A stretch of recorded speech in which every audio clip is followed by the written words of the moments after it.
And this evening I'm going to make a feta dip. So this is like for a get together. It's really nice, pleasant dip to have. It's fairly easy. I might add a few steps because I'm making it a little bit my way, And so I looked up a recipe for feta dip and it said to use tomatoes, green onions, garlic, and then like an olive oil sauce. I'm adding other things. Okay, so I'm going to add the tomatoes. I cut up 2 Roma tomatoes, kind of took out a few of the seeds. I have some green onions that I'm going to add here. And I want to make sure that I have a good depth of flavors. So I'm also going to add some, I cut up 1 habanero, so I'm going to put that in there with the other green onion. I cut up 1 serrano, so I'm going to put that in there. And then there's the last of the green onion right there. And I also cut up 2 small Brussels sprouts. I had Brussels sprouts for a different meal that I was cooking for the family, and I had these 2 left over. And to not waste them, I'm going to go ahead and add them to this feta dip. So it's bringing another depth of flavor, another texture, that like crisp kind of crunch that's on the inside of the Brussels sprout. I'm also going to add garlic to the sauce that I'm going to put on. And so I'm going to go ahead and make the sauce. And so I'm going to cut up the garlic very quickly. Kind of mince that garlic up. And I want this sauce to kind of have some time to marry with the dip before I serve it. So you'd want to make this dip probably a couple of hours at least before you're gathering or before you're going to want to eat it. I'm going to put a little bit of the suncoco oil in here.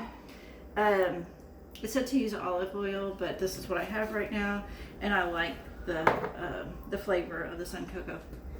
I'm also going to add a little bit of jalapeno juice to the dip, to the sauce, and I'm going to add a little bit of basil pesto to the sauce as well. I'm going to add a little bit of crushed red pepper to the sauce, even with that habanero and the serrano in there already. I'm going to add a little bit of garlic powder, even though I added the garlic cloves, the minced cloves. I'm going to put a little bit of crushed black peppercorn and a little bit of the cracked Himalayan salt. Okay.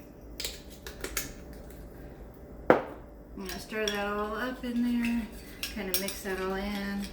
These flavors kind of bring a little bit of depth of, with the basil pesto, kind of brings some natural kind of nutty flavor a little bit. And then those garlic and the seasonings bring a little bit of heat and depth of flavor as well. So I'm going to kind of mix all this in together and start letting the seasoning mix up with the tomato, the green onion, the peppers, the little bit of Brussels sprouts. Typically, I wouldn't tell people that I put Brussels sprouts in there, but since I'm making this for posterity's sake, I add whatever I want. And so, if I have it and I need to use it, I'll add it. I also bought a feta, and the feta that I bought already has some Italian seasoning in it.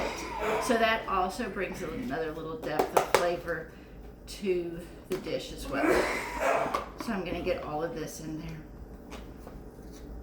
I'm going to stir that in as well. So now, as this sits and marries, we're going to have a nice depth of heat, the freshness from the tomatoes and the green onions and the peppers. I can bring a nice fresh flavor. And always cheese can make everything better. So the feta is going to kind of bring in another creamy little dimension of flavor. Okay, so I do want to taste this right now and see how it's doing before it all marries together. I'm going to kind of get some tomato, a chunk of feta. I'm just going to try it like this. I don't have a cracker or a piece of bread right now, but I do want to try it and see how it's coming together.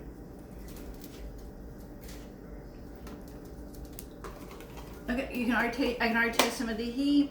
I'm tasting the freshness of the tomato, the creaminess of the cheese. So it is coming together exactly like I would want to.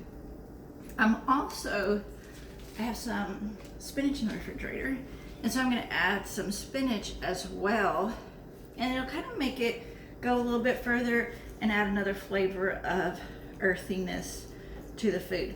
I want to have the spinach cut really small to where you're not really, the people that are eating it are not noticing the spinach. So I'm going to cut it in really thin slices, very thin slices. Having a nice sharp knife makes this considerably easier. So I'm going to have my thin slices, and then I'm going to cut it the opposite direction to make small minced pieces of spinach. And so I'll add this, and then try it again, and then I'll cook some toast or serve it with crackers, whatever meets your fancy, whatever you would like to serve it on. But this is a very kind of light, fresh, a little bit of spicy dip to add to any gathering. It's really pleasant. So I'm gonna add this real quick. Kind of stir it up. And as you can see, with it cut so small, you don't see a lot of chunks of spinach, but you can also see the coloring that it adds, that nice green coloring with the tomato, the red tomato and the white feta. It really does bring a lot of good coloring to this dish as well. And so now I'm going to get a cracker and try it with a cracker. All right, now I'm gonna try it on a Ritz cracker. I'm gonna put it on the Ritz cracker. It's a little bit easier to chew and eat on camera, but you can use whatever crackers you prefer. This is a real nice fresh flavor, so it's not going to be diminished by any type of carrying utensil that you use to get it to your mouth. So you can use any type of cracker or bread or any brioche or whatever you'd like to use. Right, I just eat it with a spoon sometimes. Mm-hmm.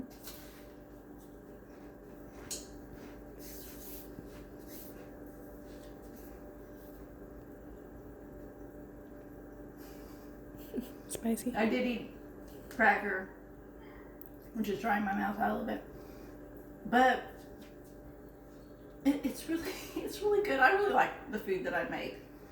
My kids like it. I like the heat that's in it. I like the tomato, the freshness.